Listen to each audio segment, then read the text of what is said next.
Hello guys, this is happy, welcome to my new another video. আজকের video আমার একটু নিজের বকাবকি শুধুমাত্র।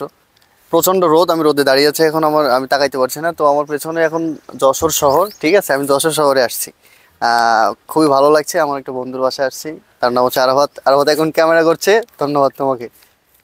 তো যাই হোক, সব মিলে যে জিনিসটা বেশি ভালো লাগছে যে আমি তো গ্রামে থাকি, তাই না? এটা তো মিছে কথা বলে লাভ নেই, আমি গ্রামে থাকি।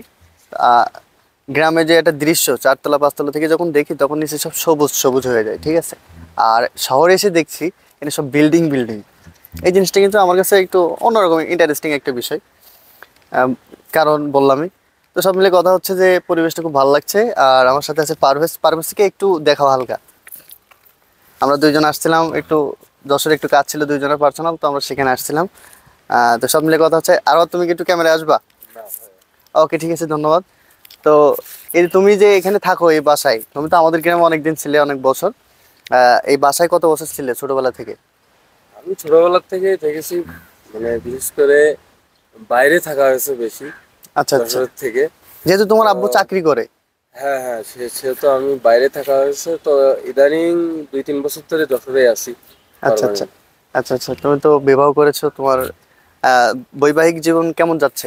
আলহামদুলিল্লাহ ভালো। যাক, শুক্রিয়া। গাইজ, আপনারা তো জানেন কি জানেন না জানি না, যে আমি কিন্তু এখনো সিঙ্গেল আছি, পিওর সিঙ্গেল। তারপরেও আর কি বলছি, এরকম কথা কখনো ভিডিওতে বলা হয়নি। তো আপনারা জানেন যে আমি এখানে ব্লগ আপলোড করি, তারপর নাটক আপলোড করি, তারপর অনেক সময় ফানি ভিডিও আপলোড করি, অনেক রকম। এক কথায় ডেইলি লাইফ, যেহেতু ব্লগিং উইথ হাবিব পেজের নাম। আর বেশি কথা বাড়াচ্ছি না। তবে আজকের ভিডিও পুরো একটু গেজি, নিজের বকাবকি। আমার ভিডিওগুলো যদি ভালো লাগে তাহলে অবশ্যই পেজটি ফলো করে রাখবেন আর ভিডিওটা শেয়ার করে দিবেন। ধন্যবাদ।